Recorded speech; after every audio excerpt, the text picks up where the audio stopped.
श्रोतेहो नमस्कार. भारतरत्न डॉक्टर बाबासाहेब आंबेडकर भारतीय राज्यघटनेचे शिल्पकार. समाजातील विषमता, जातीभेद दूर करण्यासाठी त्यांनी आपलं आयुष्य वेचलं. अज्ञानाचा अंधार नष्ट करून सर्वसामान्यांच्या जीवनात शिक्षणाच्या माध्यमातून प्रकाशाचे किरण यावेत यासाठी त्यांनी प्रचंड कष्ट केले. शिक्षणातून आर्थिक स्वावलंबनामुळे आज मोठा बदल घडतो आहे. डॉक्टर बाबासाहेब आंबेडकर यांची ही शिकवण समाजात रुजवण्यासाठी डॉक्टर रवींद्र आणि डॉक्टर सुरेखा जाधव हे दाम्पत्य कार्यरत आहे. नमस्कार डॉक्टर रवींद्र जाधव आणि डॉक्टर सुरेखा जाधव, आमच्या कार्यक्रमात आपलं मनापासून स्वागत आहे. नमस्कार. नमस्कार. डॉक्टर रवींद्र जाधव यांनी BAMS ही पदवी मुंबई विद्यापीठातून तर MD अल्टरनेट मेडिसिन ही पदवी कोलकाता विद्यापीठातून संपादन केली आहे. ते डॉक्टर मित्र चॅरिटेबल ट्रस्टचे अध्यक्ष आहेत. तसंच संविधान सैनिक संघ याचे ते प्रमुख आहेत.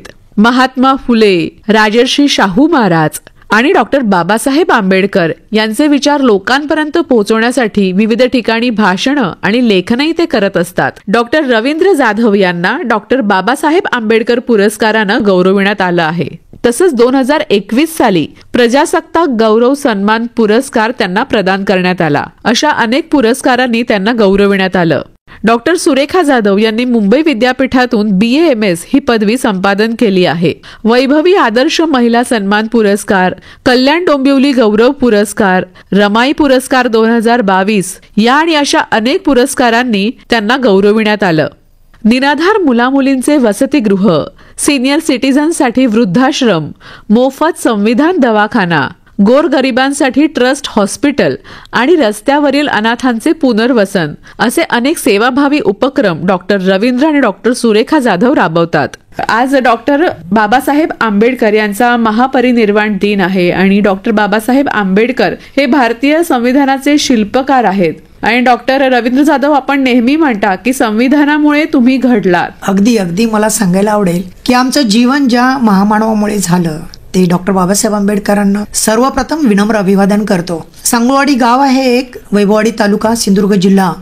या सांगोळवाडी गावामध्ये लहानपणीच माझी आई वारली आणि मग शिक्षण कुठे घ्यायचं, कसं घ्यायचं, अक्षरशः आभाळ होती. आणि त्यावेळी माझ्या शेजाऱ्यानी किंवा बंद भावकी असते त्या लोकांनी मला आश्रमशाळेत टाकलं आणि ही आश्रमशाळा वैभववाडी तालुक्यामध्ये होती. आणि त्या ठिकाणी आम्हाला जेवणही मिळालं, अंगावर कपड्याही मिळाला आणि शिक्षणाचा आधारही मिळाला. सांगायचा मुद्दा हा की डॉक्टर बाबासाहेब आंबेडकरांनी संविधानाची जर निर्मिती केली नसती तर ह्या आश्रमशाळा जिल्हा परिषदेच्या उभ्या राहिल्या नसत्या आणि आमच्यासारखी अनाथ मुलं, निराधार मुलं त्या ठिकाणी शिकू शकले नसते. निश्चितच. आणि खूप मोठा आधार तुम्हाला हा त्यांच्यामुळे मिळाला आहे. कोकण म्हटलं की ते छान असे टुमदार घरं डोळ्यासमोर येतात, हिरवीगार झाडी डोळ्यासमोर येते आणि तसेच तिकडचे ते वळणदार रस्ते सुद्धा डोळ्यासमोर येतात. आणि तुमचा हा प्रवास हा अतिशय खडतरण्याचाच वळणाचा आहे.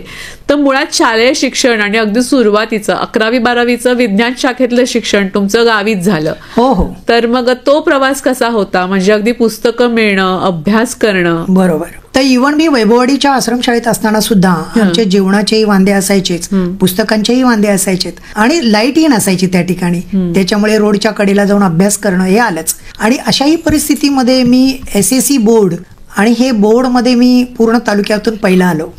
इथून माझा प्रवास हा कणकवलीमध्ये 11वी आणि 12वी सायन्ससाठी झाला.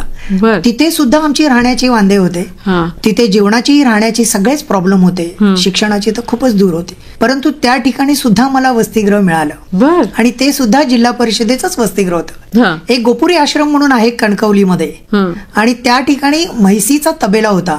तो खाली करून आम्हा गोरगरीब मुलांसाठी वसतिगृहाची तिथे योजना राबवण्यात आली त्यावेळी. आणि तिथे आमचं शिक्षण झालं.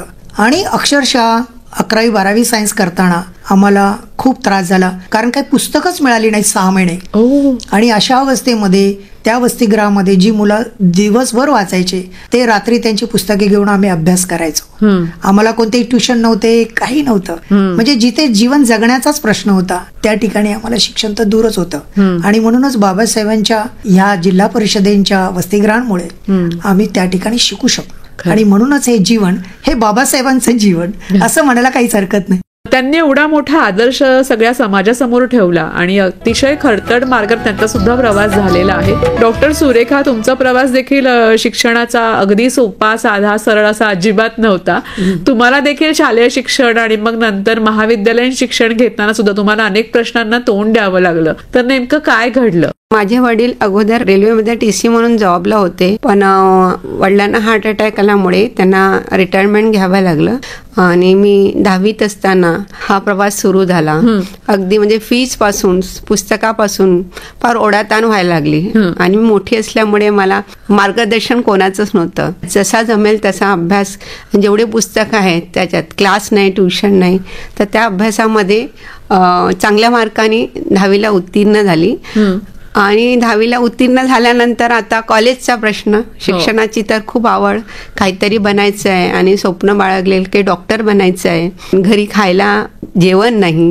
ह्या प्रवासातून अगदी उल्हासनगरला एक RKT कॉलेजमध्ये आहे, तिथे मुलांना स्कॉलरशिप मिळत होती हे मला ऐकायला आलं आणि मी तिथे जाऊन ॲडमिशन घेतलं. 11वी 12वी तिथून केल्यानंतर तिथे पण आपल्याकडे पुस्तकं नाही, क्लास नाही. इव्हन जेवढं जमेल तेवढं कॉलेजचं नॉलेज घेऊन चांगल्या मार्काने उत्तीर्ण झाल्यानंतर मग मेडिकलला ॲडमिशन घ्यायचं, हा प्रयत्न चालू झाला. आणि असं मार्गदर्शन करणारे कोण नाही. खडतर प्रवासामध्ये स्वतः शिकत जायचं. असं करता करता एक टीचर होते, त्यांनी मला मार्गदर्शन केलं की तू BMSला ॲडमिशन घे, तिथे फीज कमी लागतं MBBS पेक्षा. तर म्हटलं ठीक आहे, जर आपल्याला फीज कमी मिळत असेल पण शिक्षण होत असेल हे खूप महत्त्वाचं आहे आणि आपण डॉक्टर होतो, हे खूप आनंदाची गोष्ट वाटली मला त्यावेळेस. आणि पोदारमध्ये मी ॲडमिशन घेतलं आणि ॲडमिशन घेताना सुद्धा म्हणजे मेरिटमध्ये होतो, तरी जी SC STला फीज होती ती 500 रुपये होती आणि ती सुद्धा माझ्याकडे त्यावेळेस भरायला नव्हती. पण म्हणतात ना की तुमच्या मनामध्ये जर इच्छा प्रबळ असेल तर तुम्हाला सर्वीकडनं मदत मिळते. माझ्या बॅचच्या जे 12वी सायन्सला मुली होते तर कोणीच मेडिकलला गेलं नाही. तर मला एकटीला कसं करायचं मला समजत नव्हतं. मला मेडिकलला जायचं आहे आणि हे खूप महत्त्वाचं होतं की मी डॉक्टर बनणार, हे स्वप्न लहानपणापासून बाळगलं होतं. आमच्या कॉलेजचे एक क्लार्क होते, त्यांनी म्हटलं की बेटा मी तुला फी आज भरतो, कारण हे आम्हाला रिसीट पूर्ण भरून पैसे जमा करावे लागतात, तेव्हाच मुलांचे ॲडमिशन होतात. तर त्यांनी मला मदत केली आणि माझं ॲडमिशन झालं. अर्थात मी नंतर त्यांना पैसे दिले, पण ती मदत मला खूप महत्त्वाची होती की तिथून मला कळलं की चांगली माणसं असतात आणि आपण पण असं इतरांना मदत करायला पाहिजे. तेव्हापासून माझ्या मनाने ठरवलं की आपल्याला ज्यांनी मदत केली, जे पण आपल्या समाजाचे किंवा कार्यकर्ते किंवा आजूबाजूचे, तर आपण पण त्यांना असंच मदत करावी. आणि मेडिकलचा प्रवास सुरू झाला. उल्हासनगर ते वरलीपर्यंत येणं जाणं परवडत नव्हतं, पैसा नव्हता. मग ॲडमिशन घ्यायचं तर आम्हाला जे हॉस्टेल होतं कॉलेजचं ते आम्हाला परवडणारं नव्हतं. त्याच्यामुळे बाबासाहेबांनी वसतिगृह बांधलेले होते आमचं वरली BDT चाळीमध्ये, शासकीय हॉस्टेल, तिथे ॲडमिशन मिळालं. आणि बाबासाहेबांमुळे आम्हाला तिथे जेवढं जमेल पुस्तकं मिळाले, स्कॉलरशिप मिळाली आणि शिक्षण पूर्ण झालं. शिक्षण चालू असताना डॉक्टर रवींद्र जाधव मला मिळाले आणि त्यांचे विचार, त्यांचा अभ्यासाची आवड आणि त्यांचं सामाजिक कार्य बघून मी प्रभावित झाली आणि त्यांच्याशी जॉईंट झाली. आम्ही 6 डिसेंबरला बाबासाहेबांच्या दादर चौपाटी इथे नेहमी जे पण आमचे कॉलेज स्टुडंट्स होते ते कॅम्प लावायचे. मोठ्या मोठ्या आम्ही कंपनीमध्ये जाऊन मेडिसिन गोळा करायचं आणि 5 ते 6 2 दिवस आम्ही तिथे प्रत्येक वर्षी जोपर्यंत कॉलेज जीवन होतं आमच्याकडनं जे होत होतं ते आम्ही करत होतो. आणि दोघांनी त्या मेडिकल कॅम्पमधून अनेक गोरगरिबांना फायदा करून दिला, मेडिसिन दिले आणि अशातच आमची ओळख झाली आणि डॉक्टर आणि मी पुढे जाऊन विवाहबद्ध झालो. वा, खरंच खूप छान वाटलं हे ऐकून. आणि तुमच्या दोघांमध्ये सामाजिक कार्याची जी आवड आहे किंवा सामाजिक कार्य करावं ही जी जाणीव आहे ही खूप आधीपासूनच रुजलेली होती, कारण तुमचं लहानपण ही तसंच खडतर मार्गाने खरं तर गेलं होतं. डॉक्टर, तुम्ही कोकणातून मुंबईत आलात आणि मग मुंबईत आल्यानंतर तुमचा प्रवास सुद्धा तेवढा सोपा नव्हता सुरुवातीला. तर काय काय घडलं त्या पोद्दार कॉलेजमध्ये किंवा सामाजिक कार्याची तुम्हाला जेव्हा जाणीव झाली तेव्हा सुद्धा? म्हणजे हा जो प्रवास आहे, म्हणजे कणकवलीमध्ये मी 12वी सायन्स पास झाल्यानंतर मला काही मार्ग दिसतच नव्हता. म्हणजे नेमकं काय करायचं, खिशामध्ये फक्त 17 रुपये होते माझ्याकडे आणि चला मुंबईचा प्रवास करूया. आणि मी डायरेक्ट, माझ्या मावस भाऊ आहे कोकिसरेकर म्हणून आहेत माझे, BS दादा म्हणून आहेत, त्यांच्या फॅमिलीकडे मी उतरलो. आणि उतरल्यानंतर दादाला सांगितलं की मला 12वी सायन्सला चांगले मार्क्स मिळाले, कुठेतरी आपण BSc वगैरे इकडे कुठे ऍडमिशन मिळतं का बघूया आणि रोजगाराचं काहीतरी बघूया. असं करता करता त्याने मला एल्फिस्टेनला वगैरे घेऊन गेला.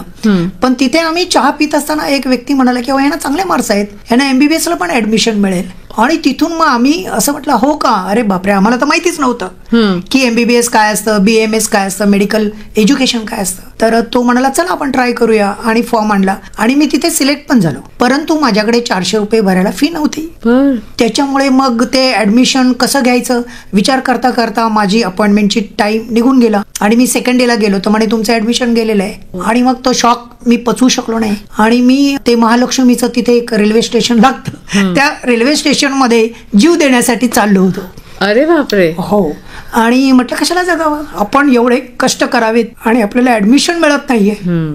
तिथे मी शांत बसलो काही प्लॅटफॉर्मला बराच वेळ, स्वतःला सावरलं, प्रयत्न करायला पाहिजे. आणि नंतर मग अगदी सेकंड थर्ड डेला पोद्दार मेडिकलची परत एक मला ऍडमिशनचा कॉल आला आणि मग माझी अवस्था बघून माझ्या मावस भावानी पैसे कलेक्शन केले आणि पोद्दार मेडिकलला BMS ला ऍडमिशन दिलं. वा, मुळात तुमच्यातली जी इच्छाशक्ती, जी जिद्द होती, त्याला कुठेतरी एक मार्ग मिळाला इथे. आणि मी आत्ताच डॉक्टर सुरेखांनी सांगितलं होतं तुमच्यातली सामाजिक कार्याची आवड देखील तिथे जोपासली गेली कॅम्पच्या माध्यमातून. आणि माझ्यासारखे असंख्य असे बांधव शिकून मोठे झालेले आहेत. हो. पण आम्ही असं ठरवलं शिक्षण घेतल्यानंतर की ज्या बाबासाहेबांमुळे आम्ही रोजीरोटीला लागलो, अंगावर कपडे आले, डॉक्टरांची डिग्री मिळाली आणि सन्मानित जीवन मिळालं, तर ते बाबासाहेबांना मला समर्पित करायचं आहे. आणि मी कॉलेज लाईफ पासूनच समर्पित करून टाकलं. आणि विद्यार्थी आंदोलनांमध्ये पण मी भाग घेतला. अनेक आंदोलनांमुळे मागासवर्गीय मुलांना मग ते स्कॉलरशिप असेल, त्यांचे इतर प्रॉब्लेम असतील, त्याच्यासाठी आम्ही आंदोलनांमध्ये सहभाग घेतला. आणि सुरेखाने सांगितल्याप्रमाणे आम्ही 6 डिसेंबर आणि 5 डिसेंबर 2 दिवस त्या वाळूमध्ये बाबासाहेबांना आदरांजली म्हणून आम्ही कॅम्प केलेले आहेत. आणि त्याच्यासाठी पाठीपोट्यावरती आम्ही औषधं उचलून ते 2-2 दिवसाचे कॅम्प केलेले आहेत. आणि त्यानंतर मी सुरेखाला म्हणालो की मी बाबासाहेबांसाठी समर्पित आयुष्य दिलेलं आहे. बाबासाहेबांचं एक स्वप्न होतं मिशनरी वर्क, म्हणजे जे अनाथ निराधार आहेत त्यांना आधार देण्याचं काम माझ्या लोकांनी करावं. आणि त्यावेळी सुरेखाला म्हणालो की माझ्याशी काही लग्न करण्याच्या फंदात वगैरे पडू नको, कारण मी बाबासाहेबांसाठी समर्पित केलेलं आहे. उद्या घरामध्ये जर मी आंधळे, अपंग किंवा असे काही लोकांना आणून सांभाळायचं म्हटलं तर तुझ्या आणि माझं भांडण होईल. पण ती म्हणाली असू दे, आपण दोघंही सोबत करू. आणि गेली 30 वर्ष आम्ही दोघेही सोबत आहोत. वा, त्या कुठेही डगमगलं नाही, तुमच्या पाठीमागे खंबीरपणे उभ्या राहिल्या. आणि मी तिची परीक्षा सुद्धा घेतली. ती कशी काय, म्हणजे काय, लग्न झाल्यानंतर ज्यावेळी आम्ही प्रॅक्टिस मध्ये आलो आणि सामाजिक काम सुरू केलं, त्यावेळी कल्याणमध्ये असा एक प्रसंग घडला की जिथे HIV एड्सचा एक पेशंट मुलगा, त्याला कोणीतरी सोडून गेले होते. आणि मग मी त्याला घरी घेऊन आलो आणि या माऊलीला म्हणालो की चल, याला सांभाळायचंय आपल्याला, सामाजिक कामाला सुरुवात करायची म्हटल्यानंतर तुला कोणत्याही प्रसंगांना तोंड देता यायला पाहिजे, पास होऊन दाखव. आणि माऊली पास झाली त्याच्यामध्ये. आणि त्यानंतर अनेक जी मुलं आहेत ज्यांचं कोणी नाही आहे, ज्या महिला आहेत, जे वृद्ध आहेत, त्यांना मी घरी आणून ठेवायचो, माझ्या क्लिनिकमध्ये आणून ठेवायचो. आणि त्यातूनच माझं हे सामाजिक काम सुरू झालं. कॉलेजमध्ये असताना सामाजिक कार्याची आवड तुम्ही जोपासली, पुढे जाऊन तुम्ही त्याला एक मोठा आकार दिला, ते म्हणजे डॉक्टर मित्र चॅरिटेबल ट्रस्टची स्थापना झाली. आणि या माध्यमातून विविध सामाजिक कार्य सुद्धा सुरू झालं. म्हणजे ट्रस्ट हॉस्पिटल आहे, ओल्ड एज होम आहे, वसतिगृह आहे, किंवा रस्त्यावरील अनाथ मुलांचं पुनर्वसन आहे. तर हे सगळे एक एक टप्पे तुम्ही कसे पार करत गेलात आणि कसं ठरवलं तुम्ही की आता हे आपल्याला करायचंच आहे? बरोबर. कसं झालं की लहानपणी आई वडिलांचं प्रेम नाही मिळालं. म्हणजे मी मेडिकलच्या फायनलला असताना वडील हार्ट अटॅकने वारले. ते अत्यंत बेरोजगारीमध्येच असल्यामुळे त्यांचा काही मला सपोर्ट झाला नाही. आणि मला अक्षरशः क्लासेस वगैरे घेऊन माझं शिक्षण सुद्धा हळूहळू पूर्ण करावं लागलं. प्रचंड टेन्शन आणि तणाव आला, काय करायचं, कसं जगायचं. माझ्या 2 छोट्या बहिणी गावी होत्या आणि मग त्यांचा उदरनिर्वाह कसं होणार. आणि मग मी माझा जो इंजिनियर भाऊ होता बृहन्मुंबई महानगरपालिकेमध्ये, तर त्याला मी सांगितलं की दादा मला मदत कर. आणि त्याने शेवटच्या वर्षामध्ये प्रत्येक महिन्याला मला तो आर्थिक मदत करत गेला आणि त्याच्यामुळे मला माझं फायनल इयर पूर्ण व्यवस्थित काढता आलं. तर या दादाचे, संजय भिकाजी जाधव या माझ्या दादाचे खूप मोठे उपकार माझ्यावरती आहेत, ते मला विसरून चालता येणार नाहीत. आणि असं करत असताना ज्यावेळी मी प्रॅक्टिसमध्ये आलो, 4 पैसे मला मिळायला लागले, त्यावेळी मी ते पैसा गोरगरिबांवरती खर्च करायला लागलो. आणि मला ते म्हणजे राहवतच नव्हतं. एखादा गरीब दिसला किंवा काही प्रॉब्लेम दिसला तर मी माझी पर्वा न करता त्यांना मदत करायला धावायचो. आणि मग त्याच्यातून मला असं वाटलं की आई वडिलांचं जरी प्रेम नाही मिळालं तरी असे काही आई वडील आहेत की ज्यांना मुलांचं प्रेम नाही, त्या ठिकाणी मी मुलगा होऊन त्यांची सेवा करू शकतो. किंवा ज्यांची मुलं आहेत ते आपल्या आई वडिलांना सांभाळत नाहीत, त्यांचा मुलगा म्हणून मी सांभाळ करू शकतो. आणि असं करता करता आज 80 आई बाबा आमच्याकडे आहेत. आणि त्याच्यातले 60 आई बाबा ज्यांचं कोणी नाही, ज्यांना रस्त्यावर फेकलं गेलं, अशा लोकांचं मी आणून संगोपन करत आहे. तर मग या ट्रस्ट हॉस्पिटल आणि ओल्ड एज होम मध्ये अनेक असे तुम्ही म्हणाल असे जवळपास 60 जण आहेत.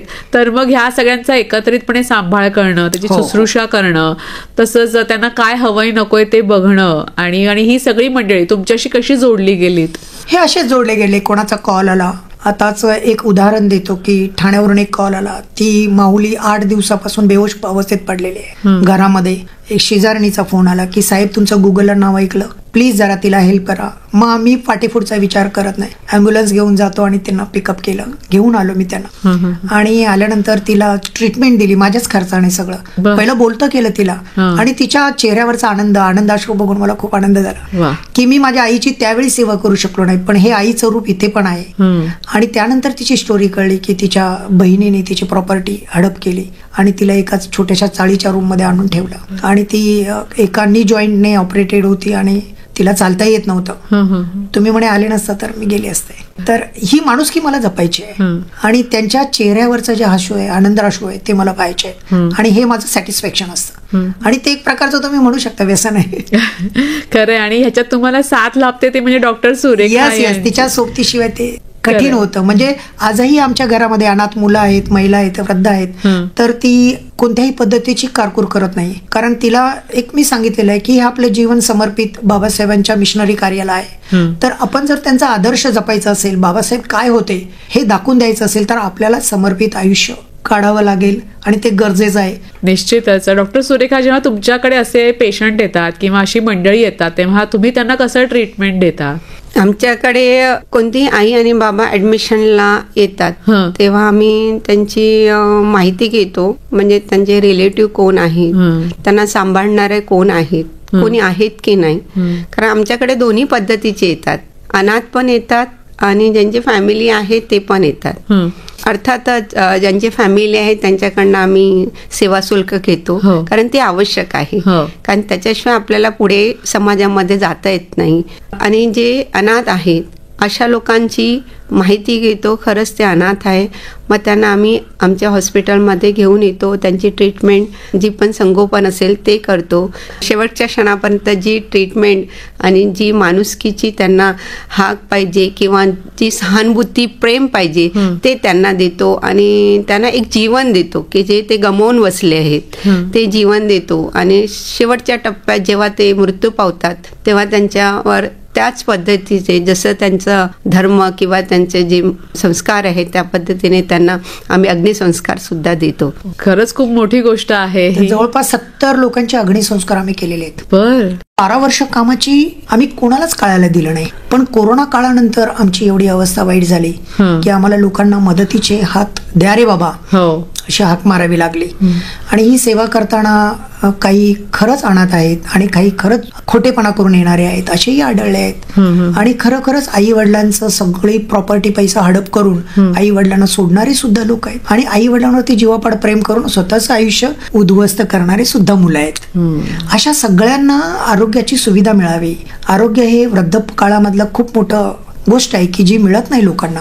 तर ती आम्ही अत्यंत कमी दरामध्ये सुद्धा उपलब्ध करून ठेवलेली आहे. म्हणजे आता आमच्याकडे 80 पैकी 60 निराधार आहेत, पण 20 आहेत ते आम्हाला पेमेंट देऊन जातात.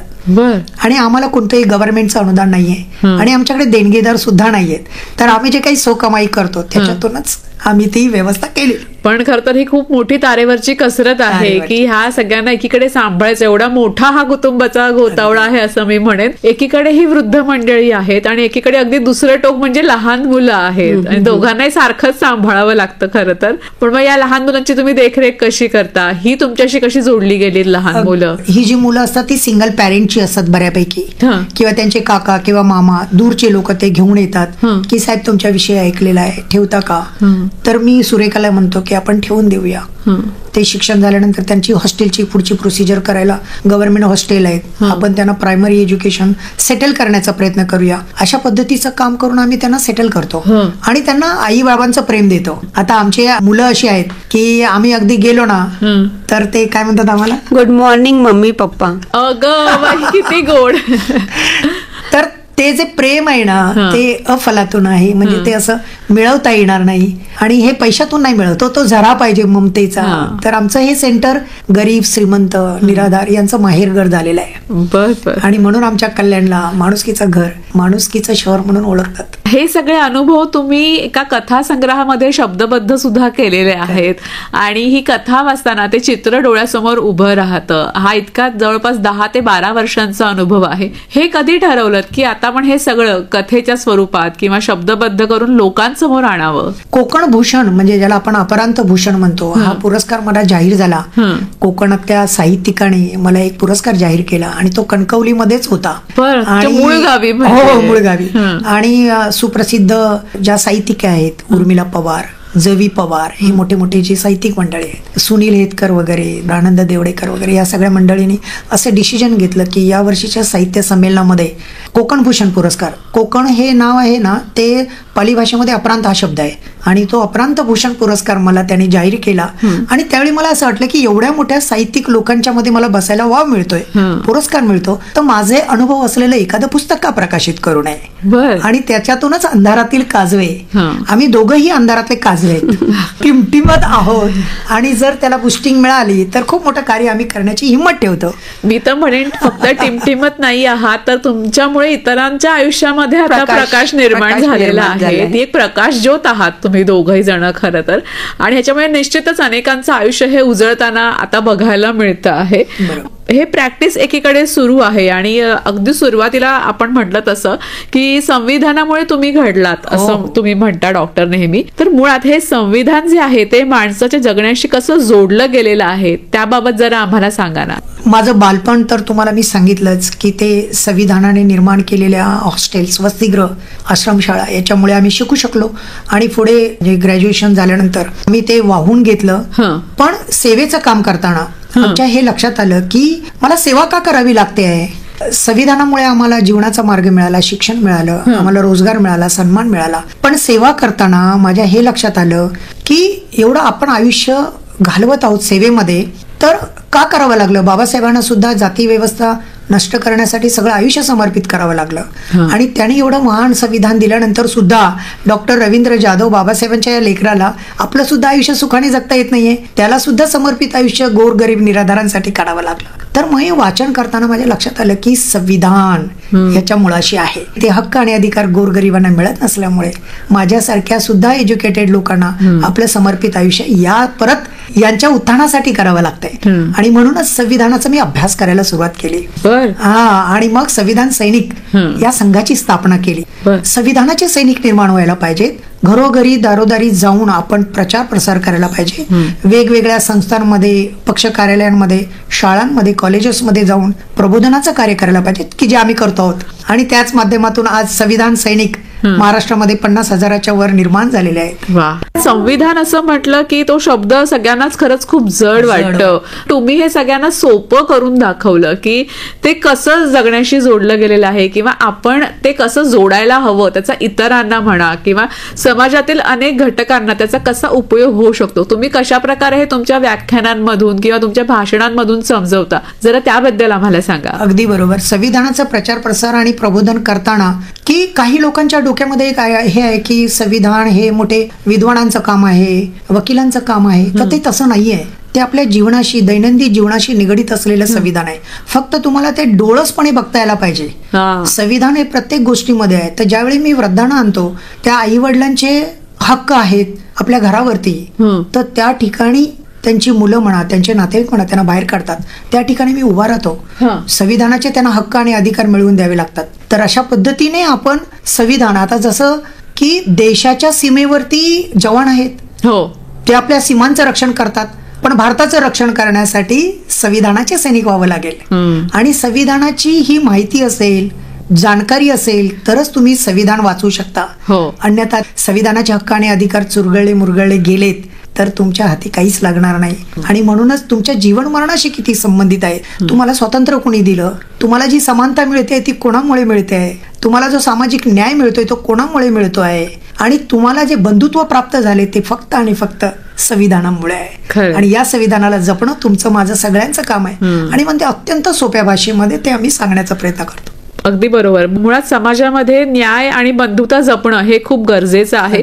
आणि यासाठी हे संविधानाचे सैनिक जे आहेत ते घरोघरी निर्माण होणं देखील तितकंच गरजेचं आहे.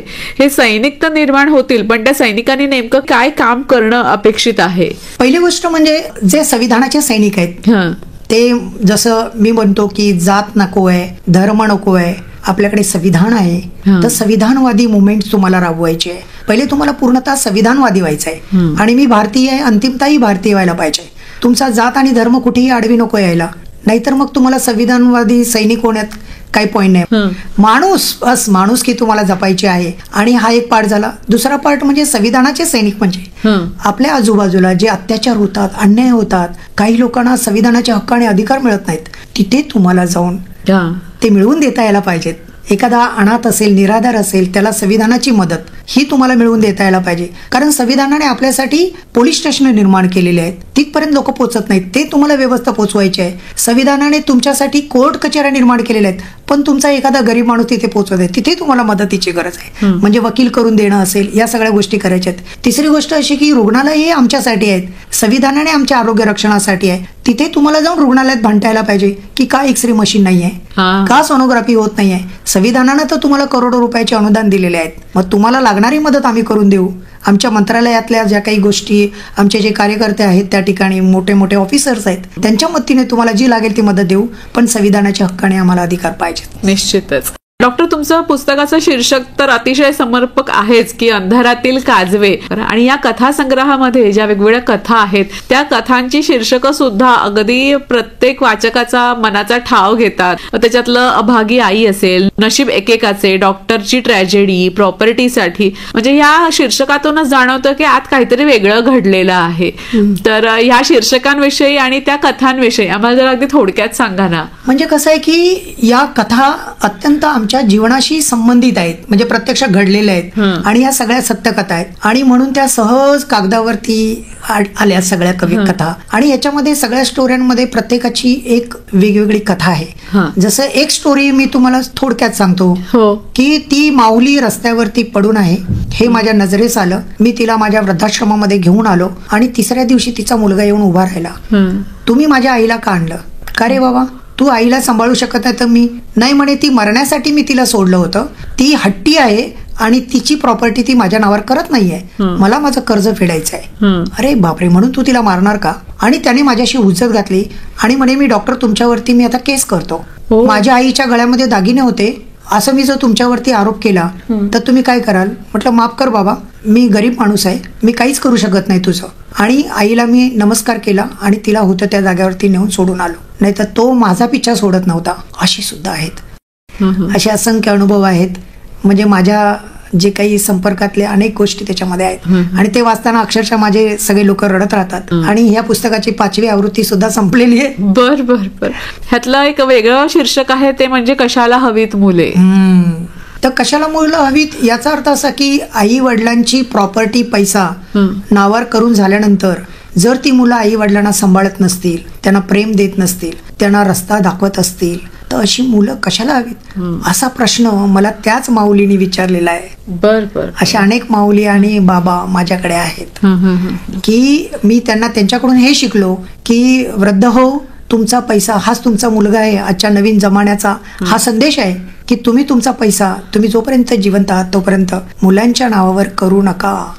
तुम्ही दोघांनीही सामाजिक कार्याचा हा वसा उचललेला आहे. आणि अर्थात हे ट्रस्ट हॉस्पिटल आहे, वसतिगृह आहे किंवा ओल्ड एज होम आहे, हे सांभाळताना तुम्हाला सुद्धा थोडे मदतीचे हात निश्चितच लागत असतील. तर तुमच्या सोबत कोण कोण असतं हे सगळं काम करताना? हे काम करताना दुर्दैवाने सांगावं असं वाटतं की समाजातून पाहिजे तेवढा रिस्पॉन्स नाहीये. अच्छा. पण लोक मला डाळ, तांदूळ, गहू असं काही ना काही आणून देतात. येतात. बर. आम्हाला गव्हर्नमेंटचं अनुदान नाहीये आणि असं म्हणतात ना की दरमहा काही देणगीदार तुमच्याकडे असावेत, तर तेही नाही आहेत. तर स्वकमाईतून चालवलेला हा रस्ता आहे. तर याला तुमच्या आता या मुलाखतीतून अनेक हात सोबत येतील असे आशा धरूया. तर आमच्याकडे जवळपास 40 लोकांचा स्टाफ आहे. बर. वेगवेगळ्या ह्याच्यामध्ये काम करतात. पण कसं आहे की आमच्या वृद्धाश्रमामध्ये ज्या अनाथ महिला आहेत, बरोबर, ज्यांना त्यांचे नवरे मारतात आणि मग ते सुसाईड करायला जातात, पोलीस पकडून आमच्याकडे आणून ठेवतात, कारण आमचं ते माहेरघर झालेलं आहे. त्याच्यानंतर काही ज्या महिला आहेत त्या रेल्वेमध्ये जातात जीव द्यायला, तिथूनही पकडून आमच्याकडे आणतात. तर त्या माऊलींना आम्ही सांगतो की तुम्ही जेवण किचनमध्ये काम करा, आम्हालाही द्या, तुम्हीही जेवण करा. त्याच्यातल्या काही महिला आहेत त्या आपल्या वृद्ध आईबाबांची सेवा करतात. असं तडजोडीचं काम करतो. आणि आमच्याकडे पुण्यातून एक असाच मुलगा होता, तो अपंग असल्यामुळे तो सुसाईड करणार होता. माझी मुलाखत ऐकून मला त्याने फोन केला की उद्या मी ट्रक खाली जीव देणार आहे, डॉक्टर साहेब काय मार्ग असेल तर सांगा. म्हटलं बॅग भर आणि कल्याणला ये. त्याला मी पाय लावून घेतला आणि तो आज आमचं वॉचमनचं काम करतो. अशा पद्धतीची तडजोडीची कामं करतो आम्ही. आणि त्याच्यामध्ये पेमेंट घेणारा जो क्लास आहे तोही आहे. पण लोक आमच्याकडे तेवढी मागणी नाही करत. काही सेवाभावी मंडळी स्वतःहून येतात, बाबा ठीक आहे 5 तर 5,000 द्या, 10 तर 10,000 द्या, पण आई बाबांची सेवा करायला आम्हाला आवडेल. अशा सगळ्यांचा मी उपयोग करतो. एक काय म्हणतात त्याला, खरंच परमेश्वर आपल्या सोबत आहे. हो. डॉक्टर सुरेखा, खरं तर एकीकडे हे सामाजिक कार्य सुरू आहे, एकीकडे घर आहे, एकीकडे दवाखाना आहे. तुम्ही कसं सगळं हे मॅनेज करता? आपली मनाची जिद्द असते की आपल्याला हे कार्य करायचे. DMCT हॉस्पिटल आणि ओल्ड एज होम हे आमचं कार्यक्षेत्र आहे. रोज जाऊन तिथे काम करणं म्हणजे एक उत्साहाची गोष्ट आहे. आमच्या दोघांमुळे तिथे पूर्ण पॉझिटिव्ह एनर्जी पसरते की जो आमच्या कामामध्ये उत्साह दिसतो, आमचा उत्साह बघून पेशंट सुद्धा उत्साही होते. त्यांना जगण्याची एक उमेद जागते की सर मॅडम राऊंडला आल्यानंतर जी एनर्जी त्यांच्यामध्ये आम्ही भरतो, प्रेमाने त्यांच्या डोक्यावर हात फिरवणं, डॉक्टर साहेब आई म्हणून जे हाक मारतात आणि मी त्यांना सांगते की मी तुमची माता आहे, मी तुमचं लहान जसं मुलांना आपण सांभाळतो त्यांचे हट्ट पुरवतो. त्यांनी जो हट्ट केला की नाही आज माझा वाढदिवस आहे आणि मला केक कापायचा आहे, तर ठीक आहे आज तुमचा वाढदिवस आहे, आम्ही तुमचा केक कापू आणि सेलिब्रेट करू. आणि त्यांचा जो आनंद आहे, जरी त्यांचा वाढदिवस नसेल पण तरी पण त्यांचा जो आनंद आहे तो फार महत्वाचा आहे. बरेचसे असे पेशंट्स आहे आमच्याकडे निराश, म्हणजे अगदी मृत्यूला कवटाळणारे पण वृद्ध येतात की नको हे जीवन. त्यांना असं वाटतं वृद्धाश्रम म्हणजे खूप भयंकर असतं, म्हणजे मुलं सोडून देतात, मग आपण तिथे एकटंसं एका कोपऱ्यात पडलेलो असतो, असं त्यांच्या मनामध्ये आशा असतात. सुरुवातीला ते खूप निगेटिव्ह आणि नाराज असतात. पण जसं जसं आमचं वातावरण, आमच्या दोघांचं जे त्यांच्याशी कम्युनिकेशन्स आणि आमचा स्टाफ हे त्यांचा जर सांभाळ करतात तर हळूहळू ते आपलेसे कुटुंबासारखे होतात आणि अगदी बरे होतात. म्हणजे आमचं फक्त DMCT वृद्धाश्रम नाही, ते एक हॉस्पिटल सुद्धा आहे. आमचं 3 बेडचा ICU आहे, त्याच्यातून आम्ही त्याच्या इमर्जन्सी पेशंट्सला हँडल करतो, त्यांना मृत्यूतून बाहेर काढतो आणि मग त्यांना जगण्याची उमेद येते. आणि अगदी बरे झाले तरी ते घरी जाऊन परत येतात, कारण त्यांना असं वाटतं की हे आमचं कुटुंब आहे आणि ह्या कुटुंबात ते मिक्स होतात. आणि आमचा स्टाफ जो आहे तो अगदी सेवाच्या याच्यानेच करतो. खूपच असं म्हणावं लागेल. दोघांनी हे जेव्हा सुरू केलं तेव्हा आम्ही बघितलं रोजगार हा मोठा प्रश्न आहे. म्हणजे एक सीट नोकरीची असेल तर 10 लोक येतात. मग आम्ही दोघांनी ठरवलं की आपण काहीतरी मुलींसाठी करायला पाहिजे. तर आम्ही नर्सिंग इन्स्टिट्यूट स्थापन केली. आम्ही सावित्रीबाई ज्योतिबा फुले ह्या दोघांचं अनुकरण करतो आणि त्याच पद्धतीने शिक्षणाचं महत्व मुलींना समजावं म्हणून आम्ही नर्सिंग इन्स्टिट्यूट चालू केली. डॉक्टर मित्र पॅरामेडिकल कॉलेज सुरू केलं. त्याच्याद्वारे आजपर्यंत आम्ही 10,000 मुलींना शिक्षण दिलं, त्यांना त्यांच्या पायावर उभं केलं आणि मोठ्या मोठ्या हॉस्पिटलमध्ये त्या जॉबला आहेत आणि काही तर गव्हर्नमेंट जॉब सुद्धा, कारण ते यशवंतराव चव्हाण मुक्त विद्यापीठाचं युनिव्हर्सिटी होती, त्यांची वयाची अट नसल्यामुळे बऱ्याचशा महिला सुद्धा आमच्याकडे शिक्षण घेऊन गेलेल्या आहे. आणि त्याच्यातून आम्हाला परत एक मार्गदर्शन आम्हाला स्वतःलाच कळलं की असं जर प्लेसमेंट सुरू केलं तर अनेक स्त्रियांना अनेक लोकांना जॉब मिळेल. तर त्याच्या आम्ही drmitr.com सेवा ही सुरू केली. त्याच्यातून patientcare.com सुरू केलं. कोरोनामध्ये आम्ही 300 लोकांना जॉब दिला मिळून. बरं. या ओल्ड एज होम मधलं जे वातावरण आहे ते अतिशय खेळकर आहे. तिथे काय काय उपक्रम चालतात, काय काय तुम्ही करता तिथे? म्हणजे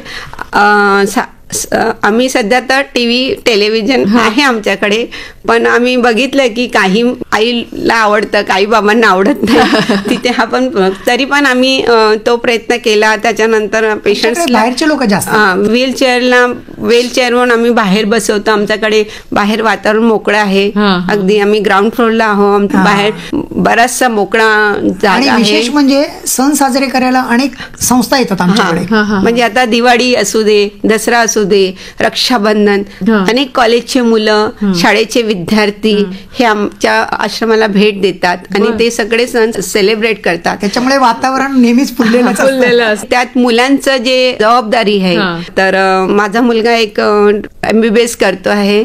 खूप प्राऊडची गोष्ट आहे आम्हाला. आणि जे आम्ही करू शकलो नाही ते आता स्वप्न पूर्ण करतो. आमचं स्वप्न पूर्ण झालेलं आहे. तो आता रशियामध्ये 3rd इयरला आहे. अरे वा. बाकी आमची ही जी 60 मुलं आहेत की जी आमची मुलंच आहेत, ते शाळेमध्ये काही नाव असू दे ते आम्हाला नाही सांगायचं. राहुल रवींद्र जाधवच बोलायचं. ही मुलं शाळेत जातात आणि आमचं बेसिक कन्सेप्ट हे आहे की आमच्या दोघांनंतर पुढची जनरेशन सुद्धा हे मिशनरी वर्क चालवायला पाहिजे. आम्ही मिशन म्हणून करतोय. आणि आमच्या सोबत आता आमची मुलं आहेत जे आमच्या सोबत राहतात 24 तास. त्यामुळे सगळ्या बारीक गोष्टी ते शिकून घेतात आणि आम्हाला काही वेगळं ट्रेनिंग देण्याची गरज नाही पडणार. पण मग ही मुलं आपण तुमच्या कार्यात सुद्धा सहभागी होतात. अगदी अगदी आनंदाने. बरोबर. आणि ते वातावरण सुद्धा असं हसतं खेळतं ठेवलेलं आहे. आणि सगळे मुलं आता किती वयाची आहेत? सगळे 7वी 8वी पर्यंतची आहेत. अच्छा. आणि मग त्यांचं पुढचं शिक्षण, मग त्याचं काय प्लॅनिंग? पुढचं म्हणजे आपल्याकडे जॉब ऑपॉर्च्युनिटी खूप मोठी आहे आणि त्यांच्या आवडीनिवडीनुसार आम्ही त्यांना शिक्षण देणार. म्हणजे त्यांना कोणतं व्यावसायिक शिक्षण असेल ते देणार. कारण आता आमचं जे हॉस्पिटल आहे की जे आम्ही कर्जावर घेतलेलं आहे ते पूर्णतः सामाजिक उपक्रमाला वाहून दिलेलं आहे. ते जर मी रेंटवरती दिलं तर 3 लाख रुपये रेंट येईल, पण आम्ही ते ट्रस्टला फ्री ऑफ कॉस्ट दिलेला आहे. आणि त्याच्यामुळे आम्ही दोघेही सॅलरी घेत नाही आणि रेंटही घेत नाही. म्हणून हे कार्य आहे आणि हे पुढे तसंच चालू राहावं आणि ते मुलं तशी तयार व्हावीत की आम्ही जे काम केलेलं ते पुढे काही वर्ष त्यांनी चालवावं. मग त्याच्यासाठी अनाथ मुलांचं वसतिगृह, ती मुलं घडावीत. कारण वृद्ध हे आई बाबा सेवेसाठी आहेत. बरोबर. पुढे हे चालवण्यासाठी आमच्यासारखी टीम तयार कधी करणार, म्हणून आम्ही बी टीम तयार करत आहोत. हा जो तुमचा जो प्रवास आहे किंवा कुटुंबाचा विस्तारच चाललेला आहे, तर पुढे तुम्ही काय काय आता करायचं ठरवलेलं आहे? आम्ही पुढचं जे प्लॅन आहे ते 5 ते 10 एकर जागेमध्ये असा मोठा प्रोजेक्ट आपल्याला उभा करायचा आहे. तुम्हाला माहिती असेल की जुन्या संस्कृतीमध्ये धर्मशाळा असायच्या. त्या धर्मशाळामध्ये जो कोणी अनाथ निराधार रस्त्यावर पडलेला आहे त्याला असं तो रस्त्यावर पडून मारायचा नाही, तो त्या आधाराने जगायचा. तर अशी व्यवस्था आपल्याला निर्माण करायची आहे की कुणीही रस्त्यावरती तडफडून मरू नये. त्यांनी बॅग भरावी आणि सरळ त्या सेंटरला यावं. अशा पद्धतीचं 10 एकर जागेवरती आपल्याला एक मोठी धर्मशाळा उभी करायची आहे, ज्याला आपण पुढे वृद्धाश्रम म्हणा, हॉस्पिटल म्हणा, वेगवेगळे वसतिगृह म्हणा, महिलाश्रम म्हणा, सगळं त्याच्यामध्ये इन्क्लुसिव्ह असेल. असा मोठा प्रोजेक्ट आहे आपला की ते महाराष्ट्रातलं एकमेव असं सेंटर असेल की जे सगळ्यांचं आधार केंद्र होईल आणि ते मानवतेचं माहेरघर तयार होईल. वा, क्या बात आहे. डॉक्टरांनी सांगितलं की ज्या पद्धतीने आपल्याला एवढी जर जागा मिळाली तर आपण 70 नाही तर अनेक लोकांना आपण आधार देऊ शकतो, त्यांचे संगोपन करू शकतो. आणि लहान मुलांचं जे सांगितलं की ती राष्ट्राची संपत्ती आहे आणि त्या पद्धतीने आपण त्यांना सांभाळायला पाहिजे, त्यांना तयार करायला पाहिजे. तशा अनेक मुलांचे वसतिगृह चालू करून अनेक मुलांचे जे निराधार आहे, जे रस्त्यावर किंवा झोपडपट्टीमध्ये राहून गुंडामवाली गर्दी करणार ना कुठेतरी ते संपणार, तर अशा मुलांचं संगोपन करून आपण त्या मुलांना एक जबाबदार नागरिक बनवावं आणि त्यांना देशप्रेम, संविधानाचे सैनिक हे बनवून त्यांना उभं करावं. अनेक स्त्रिया आहेत ज्या गोरगरीब महिला आहेत, त्यांच्यावर अत्याचार होतात, त्यांना कुठेच न्याय मिळत नाही. पोलीस स्टेशनमध्ये गेलं तर त्यांना सांगतात तुमचा तो कौटुंबिक प्रश्न आहे तो तुम्ही सोडवा. तर असे अनेक महिला आहेत, अनेक मुली आहेत जे शिक्षणापासून वंचित आहेत, त्यांना शिक्षण मिळावं. काही नाही तर कमीत कमी नर्सिंग शिक्षण घेऊन त्यांनी त्यांच्या पायावर उभं राहावं. असे अनेक उपक्रम चालवायचे आहेत. तर आम्ही दोघं पण समाजाला किंवा काम करणारे व्यक्ती आहेत त्यांना आम्ही आव्हान देतो की त्यांनी आमच्या कुटुंबाला जॉईन व्हावं, मदतीचा हात धरावा. तर आम्ही एक नाही तर अनेक लोकांना आपण सांभाळू शकतो निश्चितच. आणि म्हणतात ना, पुण्याचे वाटेकरी होऊ शकतो. आणि निश्चितच ही टीम सुद्धा तुमच्यासारखीच आम्हाला कार्य करताना दिसेल. त्यांच्यामध्ये सुद्धा तुमच्यासारखी जिद्द, उमेद नक्कीच असेल. आणि तुम्ही शीर्षक दिलेलं आहे पुस्तकाचं की अंधारातील काजवे. मी म्हणेन तुम्ही तर खरं तर एक ज्योत आता घेऊन फिरत आहात आणि हा प्रकाश सगळीकडे असाच पसरत राहील. डॉक्टर रवींद्र जाधव आणि डॉक्टर सुरेखा जाधव, आज आपण इथे आलात आणि तुमच्याशी गप्पा मारून खरंच खूप मजा आली. तुमच्या कार्याविषयी जाणून घ्यायला आम्हाला सगळ्यांना खूप आवडलं. खूप खूप धन्यवाद.